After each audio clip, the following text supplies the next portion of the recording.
Shalom. Shalom, shalom, shalom. C'est toujours un privilège de venir partager la parole avec vous. Aujourd'hui, on s'est rassemblés pour adorer le Seigneur et agrandir notre connaissance de la parole de Dieu et trouver tout l'amour de Dieu dans ses Écritures. Je voudrais vous dire qu'il y a beaucoup de ministères qui sont dans notre congrégation. Il y a beaucoup de travail de fait et c'est pour ça qu'on a ajouté 3 personnes dans nos comités, donc pour qu'on puisse vous servir mieux. Donc je vais vous présenter les comités après l'été, en août, on fera la présentation des nouveaux comités. Il y a un ministère d'ailleurs qui continue depuis 15 ans, c'est le ministère du porte-à-porte, où on distribue des Bibles. Semaine après semaine, il y a des petits groupes qui vont offrir le Tanakh et le Nouveau Testament en hébreu à des familles juives. Ils ont beaucoup de courage et ils frappent aux portes. Il y en a même qui demandent, et puis il y en a qui demandent pourquoi est-ce qu'on fait ça, mais on a toujours il y a des livres religieux, des livres de prière que les juifs ont dans leur maison, et ils n'ont pas toujours nécessairement la parole de Dieu. C'est pour ça qu'on fait ce ministère de porte-à-porte. Et on leur demande de regarder en particulier les prophéties messianiques de l'Ancien Testament, et puis pour leur montrer que Yeshua est le Messie. Et dans Jean 5, 26, ça dit que si vous croyez en Moïse, eh bien vous croyez en moi. Et d'ailleurs, c'est pas toutes les Bibles, c'est pas uniquement des Bibles qu'ils distribuent, ils font aussi beaucoup de conversations, et parfois ça peut durer 1 heure de temps. Dernier mois, ils ont donné à peu près 28 Bibles, et il y a eu beaucoup de conversations qui ont été entamées. Si vous voulez recevoir un petit peu le rapport hebdomadaire de leur promenade évangélique, eh bien, vous pouvez nous demander, on va vous envoyer ça par courriel. Il y en a qui veulent aussi participer à ce groupe-là. Il y a d'ailleurs un cours sur l'évangélisation aux Juifs qu'il faut prendre avant de commencer ce ministère. Et bientôt, je vous ferai part de la date. C'est un des ministères parmi d'autres, mais il y a beaucoup de travail à faire, vous savez, beaucoup. Ouvrons nos Écritures à un chapitre très intéressant de la Bible qui est le psaume 83. Nous sommes dans notre 4e partie de notre série consacrée aux prophéties de la fin des temps. On a regardé donc les événements qui entouraient le retour d'Israël sur sa terre en 1948, et ensuite il y a une diaspora, après une diaspora de 2000 ans, un moment qui a littéralement enclenché la préparation finale de la fin des temps. Ça a été prophétisé dans Ézéchiel 37 avec la vallée des ossements. Et malgré l'Holocauste, il y a eu beaucoup d'antisémitisme qui a ressurgi sur toute la planète, même dans des endroits où il n'y avait même pas de juifs et où il n'y avait aucune opposition vis-à-vis des juifs. Et bien dans le Moyen-Orient, il y a eu beaucoup d'antisémitisme.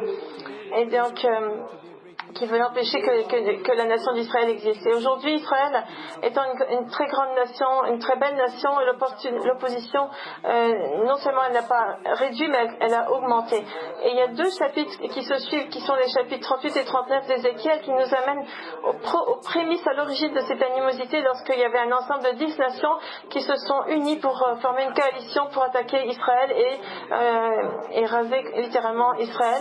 Cet événement, normalement, devrait arriver probablement au milieu de la tribulation et très très bientôt. Et pourquoi est-ce que ces nations au nord de Israël, si puissantes et si indépendantes, auraient le désir d'attaquer un tout petit Israël comme ça? Ça a l'air incompréhensible, à moins que nous considérions l'aspect spirituel de cette guerre finalement.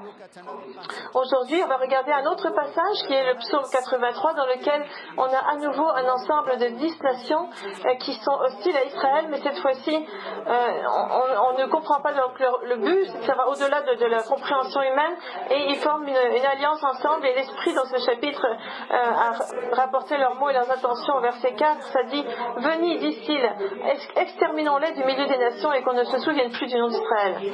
Ça, c'est des mots qu'on a déjà entendu prononcer, et pourtant ces nations-là, c'est un autre groupe de 10 personnes. C'est pas le même groupe qu'on voit dans Ézéchiel 38-39, et ce sont des voisins vraiment très proches d'Israël cette fois-ci, pas seulement des pays du nord. Et cette prophétie nous amène au sud, à l'ouest, à l'est et au nord d'Israël. Et on voit que ce sont les nations qui entourent Israël avec beaucoup de proximité et qui ont en eux une haine éternelle d'Israël. On va reconnaître beaucoup de ces nations qui sont données par groupe de 2 et de 3, sauf pour un seul qui, lui, semble être indépendante et pourtant en même temps à la tête de ce groupe de 10. Au milieu de tout ça, il y a quelque chose de vraiment très très beau dans ce chapitre, puisque alors qu'on lit un récit sur la haine éternelle que ces pays entretiennent vis-à-vis d'Israël, on voit aussi l'amour éternel que Dieu a pour l'humanité. Et cet amour est beaucoup plus fort que la mort. Et dans ce chapitre, eh bien, cet amour appelle chaque individu de ces nations à venir reconnaître Dieu. Alors qu'ils disent venez détruire Israël, Asaph, qui est l'auteur de ce psaume, va dire afin qu'ils puissent rechercher votre nom au Seigneur. Il y a une telle différence entre ces deux démarches. On sait maintenant qu'ils sont tous dévoyés par des passions qu'ils n'arrivent même pas eux-mêmes à expliquer. Et on va prier aussi aux côtés d'Asaph qu'ils puissent rechercher ton nom au Seigneur. Et pour être comme justement Yeshua, parce que lui-même, alors qu'il était sur le taf, sur la croix, et qu'il a souffert plus qu'aucun homme n'a pu souffrir, ses pensées malgré tout ça étaient pour les autres et pour le bénéfice de leur salut. Et donc c'est ma prière aujourd'hui qu'alors qu'on entend tellement de guerre et d'animosité en provenance de ces pays en particulier, et je prie que nous, en tant que croyants dans le Dieu de la Bible, nous puissions exercer cet amour éternel dont Dieu fait preuve vis-à-vis de nous, à travers l'Esprit Saint qui va nous permettre de dire afin qu'il puisse rechercher ton nom au Seigneur. Donc lisons d'abord en premier les 5 premiers versets de ce psaume 83 pour voir à quel point cette animosité mystérieuse s'étend, quelle est la mesure de cette animosité. Regardez ce que ça dit. Verset 1. Ô Dieu, ne reste pas dans le silence, ne te tais pas et ne te repose pas, ô Dieu, car voici, tes ennemis s'agitent, ceux qui te haïssent lèvent la tête. Ils forment contre ton peuple des projets pleins de ruses, et ils délibèrent contre ceux que tu protèges. Venez, disent-ils, exterminons-les du milieu des nations et qu'on ne se souvienne plus du nom d'Israël. Et ils se concertent tous d'un même cœur, et ils font une alliance contre toi.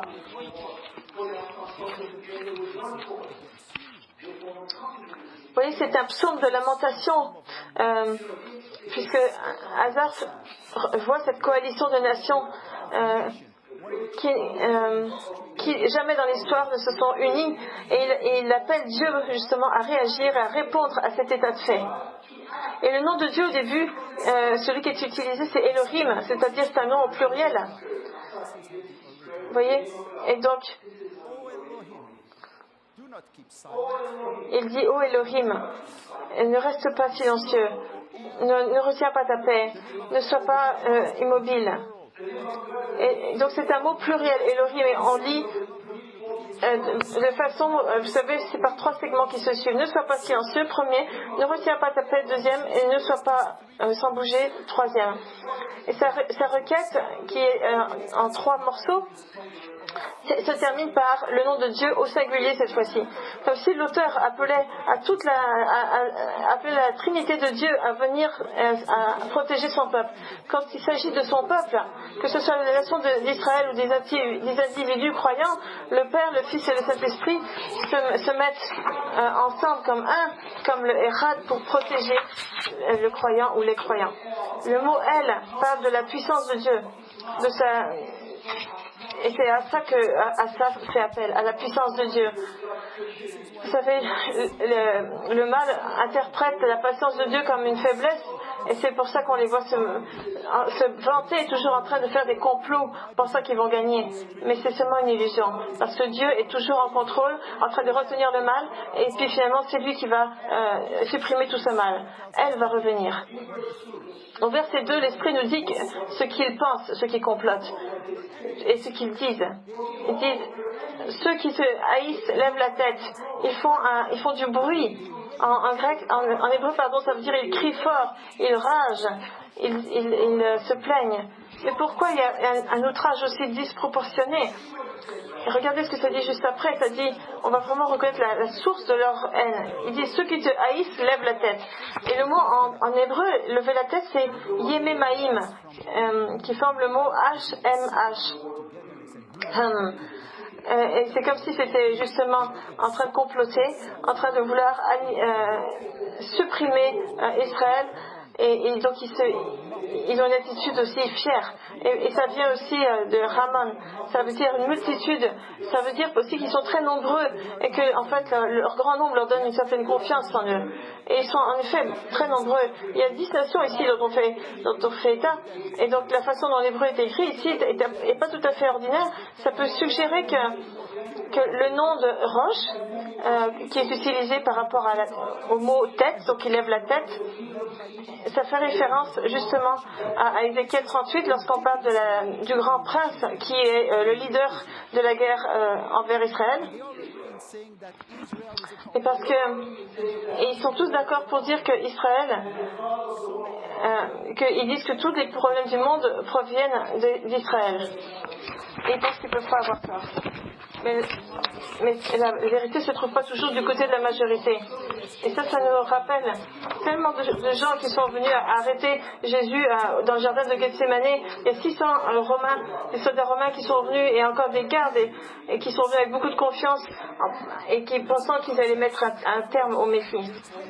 Et voici un peu le processus. D'abord, il y a de la haine et ensuite ils se vantent. Ils sont contents d'eux-mêmes. Donc la haine, ça mène à la fierté, n'est-ce pas? Comme leurs dirigeants qui veulent toujours prendre la place de Dieu. Je pense que le mot hébreu, donc à la fin du verset 2, comme je vous le disais, est particulier.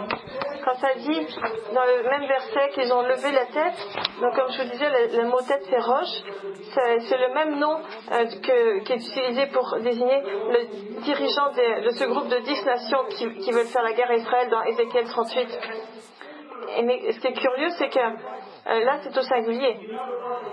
Dans d'autres parties de la Bible, quand on lit ce segment, ce syntagme, ils ont levé leur tête, les têtes sont au pluriel. Mais là, c'est curieux parce que ça dit que ils, au pluriel, ont levé la tête au singulier.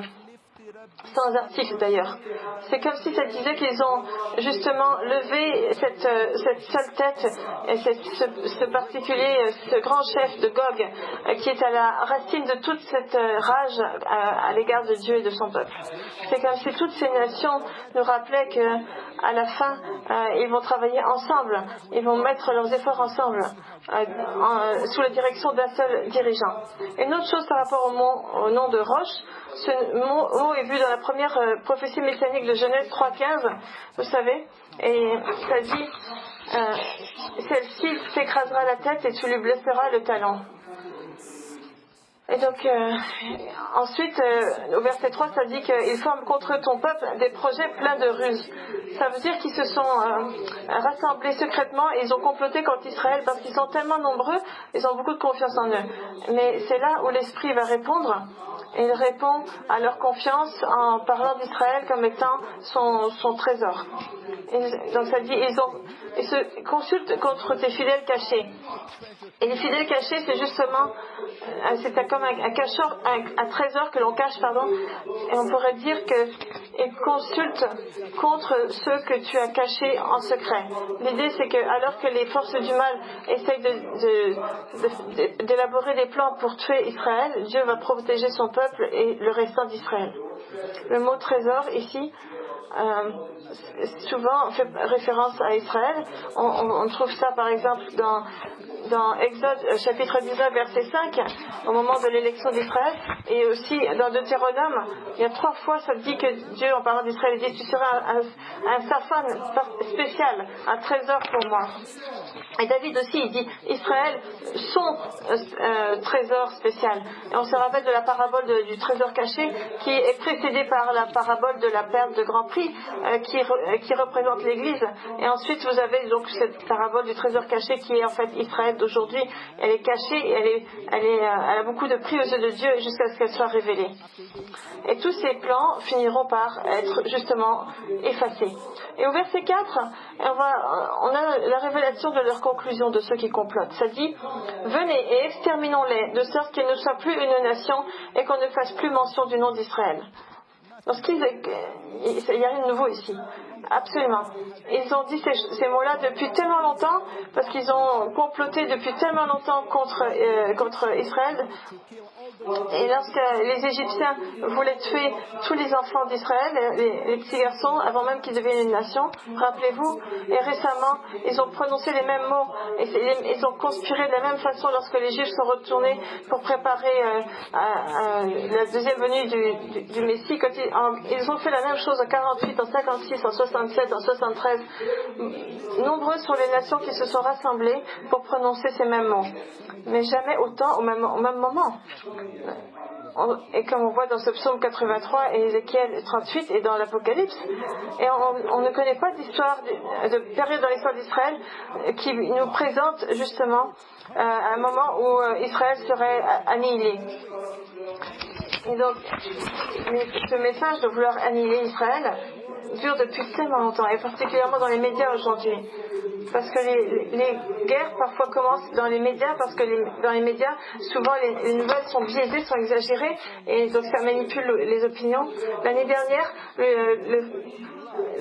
celui qui représentait le ministère des Affaires étrangères d'Israël a accusé la BBC de prononcer des mensonges à l'égard d'Israël en omettant le fait que le 9 août 2018, ils ont dit que c'est les Palestiniens qui s'étaient fait bombarder par Israël, mais ils n'avaient pas dit que c'était Israël qui avait d'abord reçu la première agression.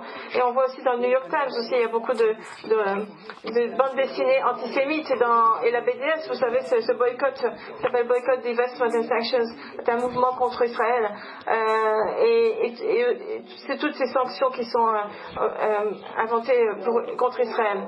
Ça, ce sont les précurseurs, si vous voulez, des mots d'Ézéchiel et de ce psaume 83. Il ne parle même pas des Palestiniens, des Arabes qui parlent à Israël.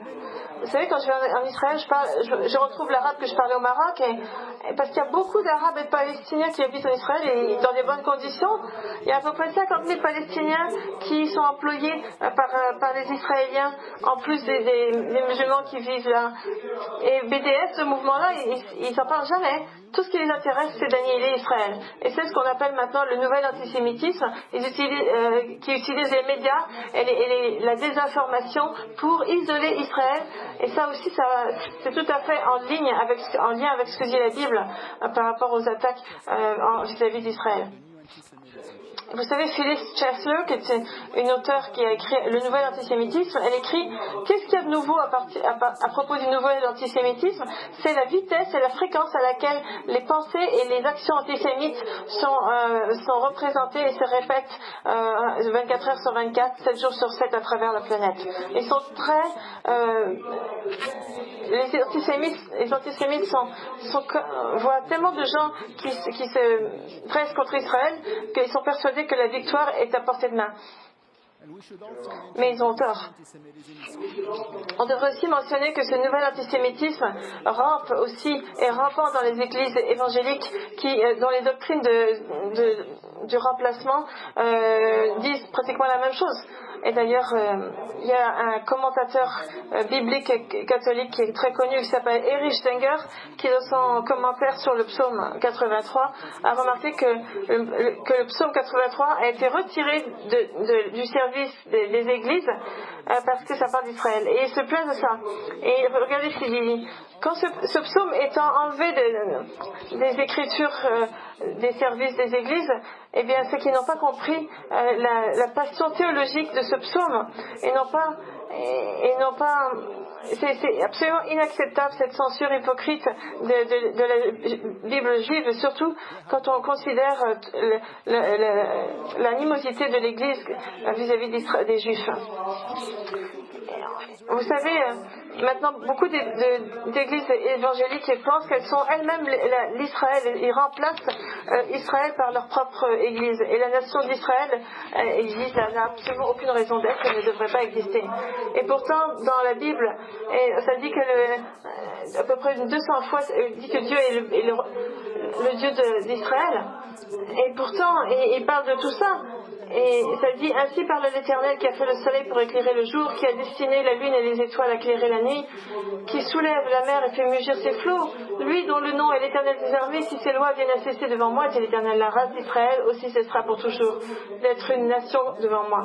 Jérémie 31. Il dit en fait que si on enlevait la lune, là peut-être on pourrait dire qu'Israël n'existerait plus, mais ça n'est pas possible. Et donc Dieu, il compare ceux qui veulent enlever Israël de la terre comme étant comme si c'était un homme qui avait faim et qui s'imagine dans un rêve qu'il mange, et quand il se réveille, il a toujours aussi faim. Ou comme un homme qui a très soif, il rêve qu'il boit, mais quand il se réveille, il est sur le point de s'évanouir, mais il a toujours soif. Parce que la multitude de toutes ces nations qui sont contre Israël sera aussi complètement éliminée. Donc il vaut mieux pas attaquer Israël, sinon vous êtes aussi en train d'attaquer Dieu. Donc Israël est là pour rester. Amen. Mais l'antisémitisme est beaucoup plus profond. Avez-vous remarqué que l'auteur de ce psaume fait une équation entre la haine envers Israël et la haine envers Dieu, le Dieu de la Bible? Quand il dit « tes ennemis s'agitent et qu'ils font une alliance contre toi », l'équation est toute simple. L'antisémitisme est une attaque directe contre Dieu et contre le Dieu de la Bible. Donc vraiment, c'est pas du tout un bon choix.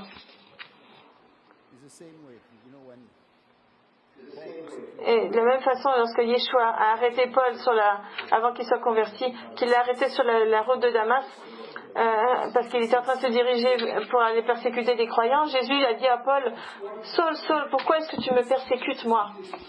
Vous voyez? Donc quand on persécute le peuple de Dieu, c'est comme si on persécutait Dieu. Que ce soit, voilà. Et pour résumer ces premiers versets, on pourrait dire qu'on lit ces mots de agitation, haine, ils s'exaltent eux-mêmes, et la malice et la conspiration.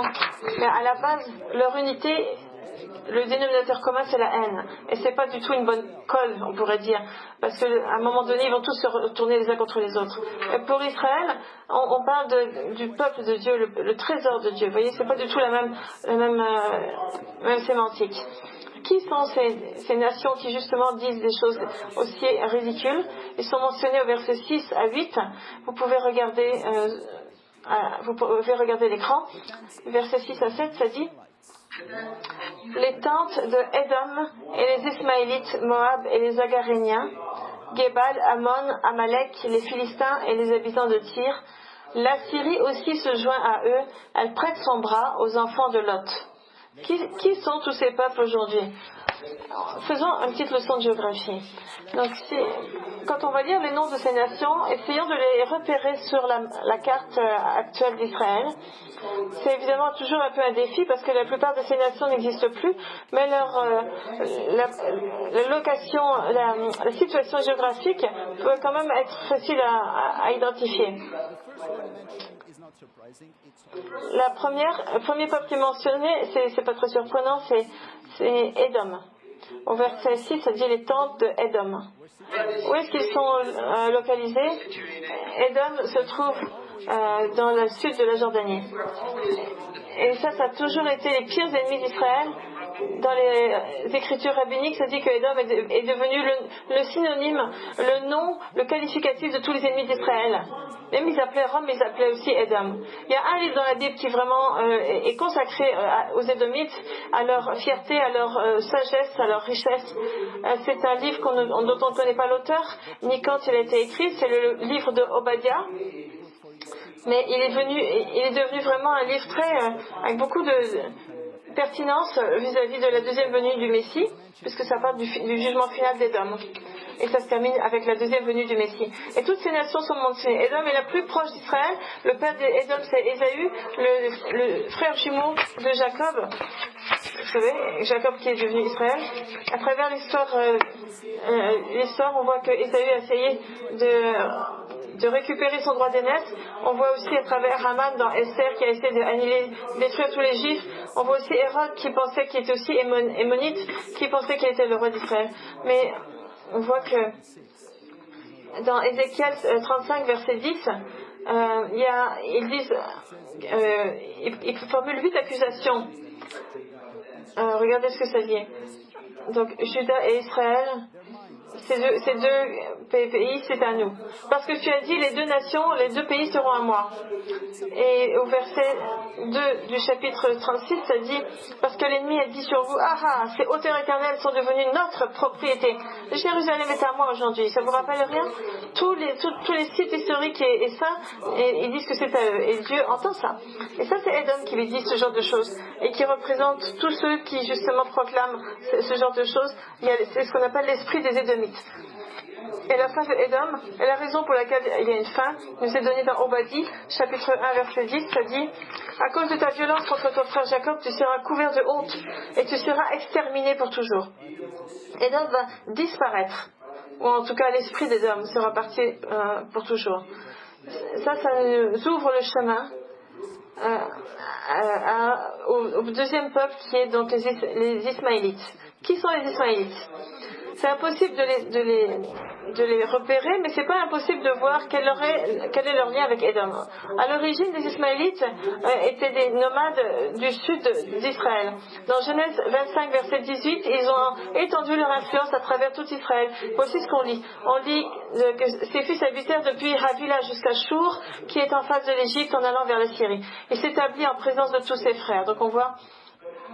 Comment est-ce qu'on peut comprendre pourquoi ils sont mentionnés ici? Est-ce que ça se pourrait que comme Édom, dont le père Ésaü a essayé de retrouver son droit d'aînesse, que les Ismaélites, dont le père était Ismaël, avaient aussi perdu son droit d'aînesse vis-à-vis de Isaac, et peut-être qu'il essayait aussi de retrouver son droit d'aînesse. Et Édom et les Ismaélites, ensemble, nous donnent un résumé de toutes les prétentions des voisins d'Israël. Ils disent qu'ils étaient là d'abord, que la terre est à eux, que l'alliance a été faite avec Ismaël et non pas avec Isaac. Donc le Dieu de la Bible n'est pas d'accord avec ça. Et dans le texte, les Ismaélites, aux côtés des autres nations, aussi sont mentionnés au pluriel. Peut-être ça veut indiquer leur influence à travers le Moyen-Orient. Et l'autre nation qui est mentionnée, c'est les Agrates. H-A-G-R-A-T-E. C'est les descendants de Agar, les Agaréens. Agar étant la mère d'Ismaël. Et donc on voit ça au verset 6, ça dit les tentes de Édom et les Ismaélites, Moab et les Agaréens. Et les Ismaélites et les Agaréens, elle nous indique la grande influence que ces peuples qui entourent Israël ont aujourd'hui. Ils disent que Israël est un usurpateur, selon eux, que c'était la définition d'ailleurs du nom de Jacob selon Ésaü, mais ça n'est pas du tout la définition que Dieu a. Et les Agaréens, on croit qu'ils ont vécu dans la partie est, à l'est de Gilead aujourd'hui, c'est-à-dire la Jordanie du centre. Et avec eux, il y a les Moabites qui, eux, sont localisés en Cisjordanie, c'est-à-dire West Bank en anglais. Et c'était aussi les Moabites toujours en guerre contre Israël. Et aujourd'hui, les gens qui habitent à cet endroit-là ont conservé la même haine vis-à-vis d'Israël.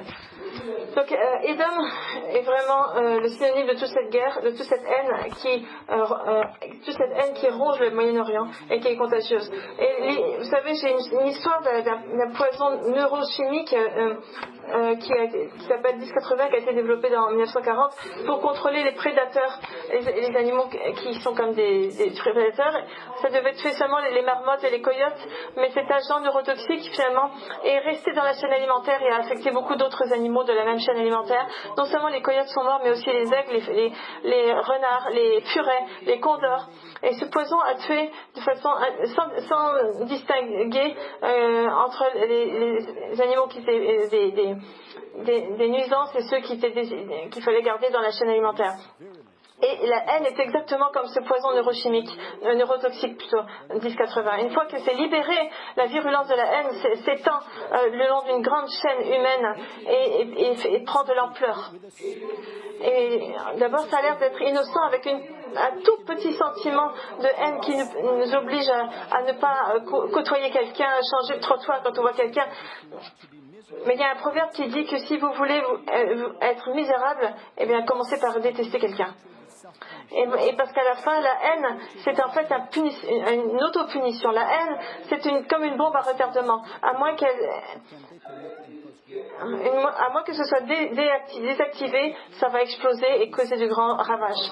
Et ce que nous disent ces versets, c'est qu'on a besoin d'écraser l'édomite en nous.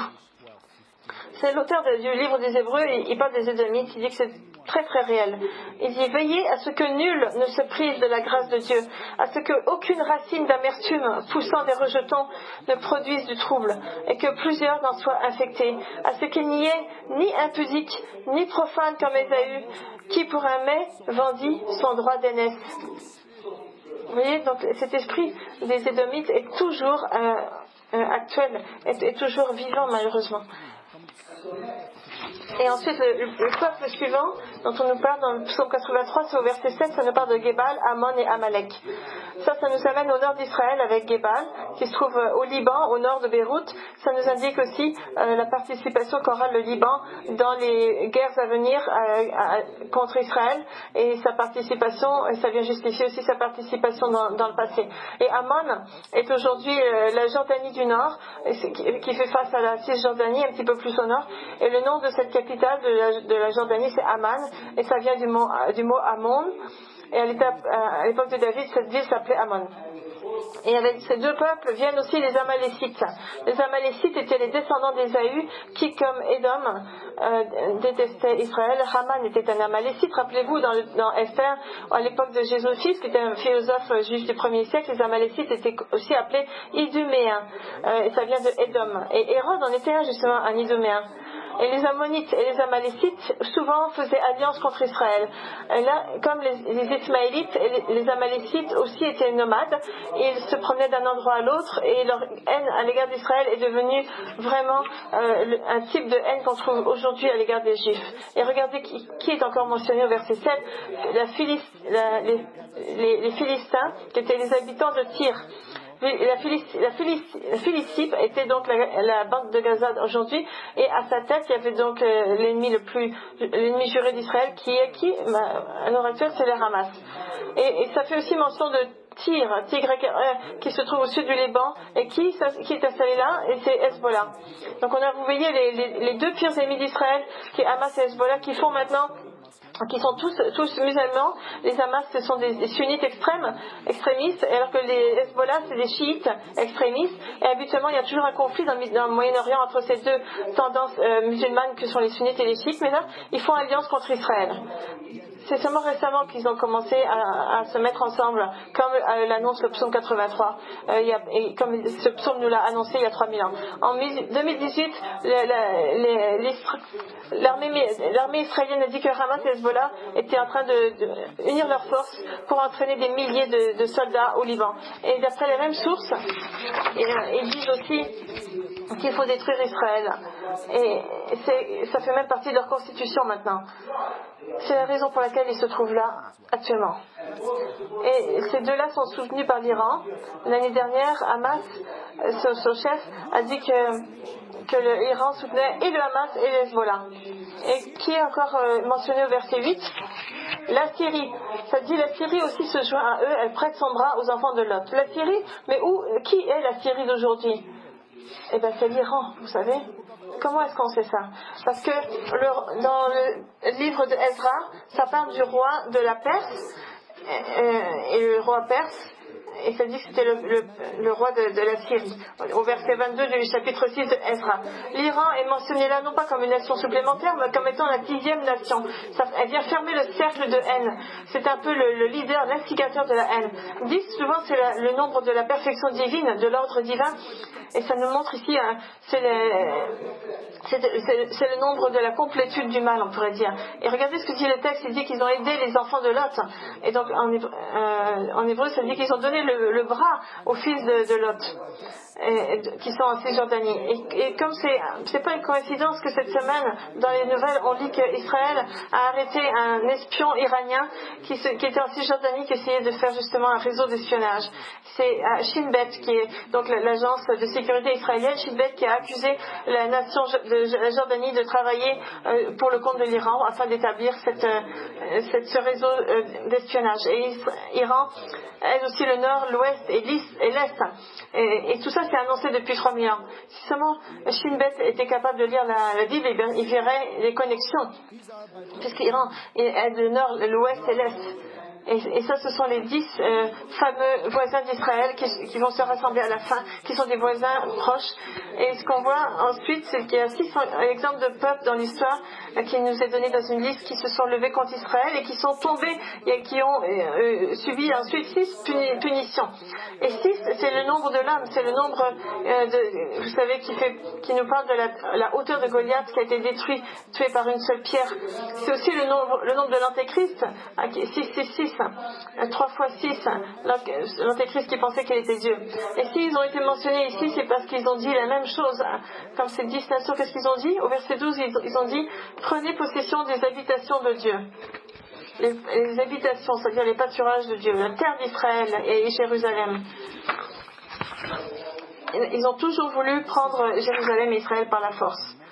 Et c'est à ce moment-là qu'on arrive à un passage vraiment très beau du psaume 83, un passage qui nous parle directement aujourd'hui et dont la question c'est qu'est-ce qu'on va faire avec toute cette information, comment est-ce qu'on peut l'appliquer dans nos vies et quelles sont les attentes que Dieu peut avoir par rapport à tout ça de nous. Et bien l'auteur va nous faire la liste de 6 punitions que ces nations vont recevoir et ça commence par une prière.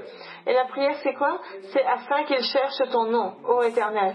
Et ça, c'est sa prière et c'est la raison pour laquelle Dieu leur envoie des punitions qui sont en fait des actes de grâce. C'est une preuve de l'amour en action. Parce qu'ils n'auraient pas besoin de faire ça. Ils pourraient très bien les exterminer en un seul coup. La façon pour laquelle il est tellement persévérant et il souhaite toujours qu'ils puissent se réveiller et puis qu'ils puissent venir à une connaissance salvatrice de Yeshua. Mais il est puni petit à petit pour qu'il puisse se tourner vers lui et dire « Mais Dieu, où es-tu » Et je suis absolument convaincue qu'aujourd'hui ça fonctionne. Parce qu'aujourd'hui, il y en a plein qui viennent à une connaissance salvatrice de Jésus, même dans les territoires qu'on a mentionnés. On entend parler de grands miracles de musulmans qui viennent à croire en Yeshua. On a même des messages qui nous arrivent de la bande de Gaza. Cette phrase toute simple nous dit qu'en tant que croyants, on doit continuer à prier pour ceux qui habitent en Iran, pour les gens du Liban, pour les gens de la bande de Gaza, de Cisjordanie, de Jordanie, parce que c'est la volonté de Dieu qu'on fasse ça, qu'on prie pour ces gens-là. Et pourquoi le Seigneur n'a pas arrêté tout ce bazar avant? Parce qu'il veut attendre jusqu'à ce que le dernier arrive à une connaissance salvatrice de Jésus. Et l'amour de Dieu est immense. L'amour, c'est un choix et c'est un processus qu'on a à développer à l'intérieur de nous. C'est un processus d'apprentissage également. Qu'on puisse accompagner ces nations avec amour et prière. Parce qu'ils ne peuvent rien faire d'autre. Je vais vous donner une illustration. Avez-vous déjà entendu parler de l'histoire de Luis Zamperini? C'est un coureur olympique d'autrefois qui un jour était en avion, puis il est tombé en avion dans la mer à côté d'Hawaï pendant la Deuxième Guerre mondiale. Il a commencé à dériver sur un radeau et il a été ramassé, on pourrait dire, par un vaisseau japonais et il a été mis en prison pendant 2 ans au Japon. Il a été affamé, il a été torturé par ses kidnappeurs, puis on a dit chez lui qu'il était mort. Et il avait même avec lui le certificat de sa propre mort qui était signé par le président Roosevelt, qui a eu un film fait sur sa vie. Mais ce qui est intéressant, c'est que le film ne vous dit pas quand Zamperini a quitté le Japon en 1945 avec plein de haine dans son cœur à l'égard des gens qu'il avait kidnappés. Et 3 ans plus tard, il a été sauvé et il a accepté Yeshua comme son sauveur personnel. Et voici ce qu'il dit. Il y a eu un tel changement dans ma vie que je sens que j'ai le devoir de retourner au Japon et de leur dire à quel point la puissance du Seigneur Jésus est salvatrice. Il n'y a rien de plus important sinon que de rencontrer le Seigneur et de sentir que tous ces sentiments de haine sont enlevés de notre cœur. Et vous savez, c'est vraiment intéressant aussi de regarder le verset 16, de voir que le nom de Yud-Heh-Vav-Heh, qui est le nom de Dieu, est prononcé parfois en tant que Yahvé ou Jéhovah. C'est le nom personnel de Dieu, c'est celui qu'on a dans Yahvé ou Jéhovah. Ça dit, puis qu'ils puissent rechercher ton nom, ô Seigneur, le Dieu de la Bible, donc le Créateur du ciel et de la terre.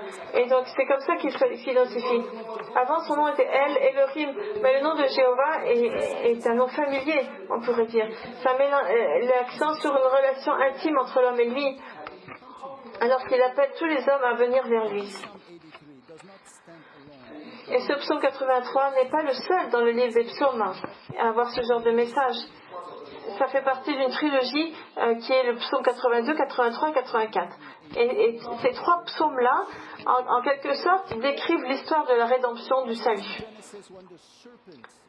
Et comme on le voit dans Genèse avec le serpent et l'homme qui pensait qu'il pourrait être comme Dieu, dans le premier psaume, qui est le psaume 82 de cette trilogie, c'est le psaume qui est court, il y a seulement 8 versets, et on voit que les gens s'imaginent qu'ils sont Dieu et comme s'ils étaient devenus comme Dieu. Et ça parle des dirigeants corrompus d'Israël de l'époque. Et Dieu, s'adressant à ces dirigeants, leur dit, au verset 6, il dit, mais moi j'ai dit, vous êtes des dieux et vous êtes tous fils du Très-Haut, mais vous mourrez comme un homme et vous tomberez comme un des princes. Donc s'ils sont des dieux, ils n'auraient pas dû mourir comme des hommes.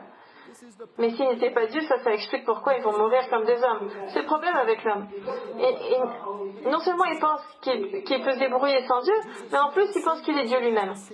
Et Jésus a utilisé le même verset à l'égard des dirigeants de son époque, qui l'avaient accusé d'être le fils, de dire qu'il était le fils de Dieu. Et il leur dit, c'est drôle parce que vous dites que vous êtes des dieux vous-même. Et dans le psaume 83, on est dans le cadre des dirigeants avec le même serpent, l'homme. L'homme a fait la guerre à Dieu pour prendre sa place. Et les psaumes 82-83 nous montrent toute l'histoire de l'homme, du début jusqu'à la fin, lorsqu'il va vouloir effacer tous mes souvenirs de Dieu. Mais ce qui est intéressant, c'est que le psaume 84 nous amène à la victoire du Seigneur. Exactement à l'endroit, à Jérusalem, où il a établi son royaume. Et donc le premier verset commence avec ces mots. « Combien sont aimables tes demeures, ô Éternel des armées ! Mon âme désire et même elle languit après les parvis de l'Éternel. Mon cœur et ma chair crient après le Dieu vivant. Le passereau même a trouvé une maison. L'hirondelle a mis pour elle. Où elle a mis ses petits, ses autels. Ô Éternel des armées, mon roi et mon Dieu. Bienheureux ceux qui habitent dans ta maison et te loueront sans cesse. C'est là. Combien sont aimables tes demeures, ô Éternel des armées. Ça, c'est la victoire. C'est lorsque le Dieu établit son royaume exactement à l'endroit d'où sont partis, là où les autres nations disaient que c'était à elle. Et c'est là qu'on parle du temple du millénium qui sera construit. Et il y aura donc les autels du Seigneur qui seront là lorsqu'il sera le roi et qu'il va être il va être en Israël, il va régner en Israël, il sera appelé mon roi et mon Dieu. Avez-vous remarqué ces deux premiers versets? Il y a une insertion qui casse un peu la fluidité du texte quand ça parle de l'esprit. Ça dit, mon âme désire et même elle languit après les parvis de l'Éternel. Mon cœur et ma chair crient après Dieu, le Dieu vivant. L'esprit va souvent permettre à l'écrivain humain d'exprimer ses sentiments ici. Vous voyez, il y a une insertion. Mon âme désire, ensuite. Et même elle languit après les parvis de l'Éternel. Il y a une insertion parce qu'on a tous cette nostalgie d'un meilleur endroit, d'un meilleur monde. Et là, ça va être justement une nostalgie qui va être complètement satisfaite. Il n'y aura plus de nostalgie. Il y a une autre chose. C'est que ce psaume 83 est le dernier d'une série de 12 psaumes de Asaph, qui était un musicien, un compositeur qui avait été désigné par David, mais le psaume 84, il est chanté par les fils de Korah, qui étaient les chanteurs du temple. C'est la raison, d'ailleurs c'était eux qui s'occupaient des portes du temple. Mais vous voyez la progression qu'on a. Alors que Asaph prie pour que Dieu intervienne pour Israël, toute la chorale des fils de Korah chante ensemble comme est agréable ton tabernacle, ta demeure. Maintenant, on va résumer.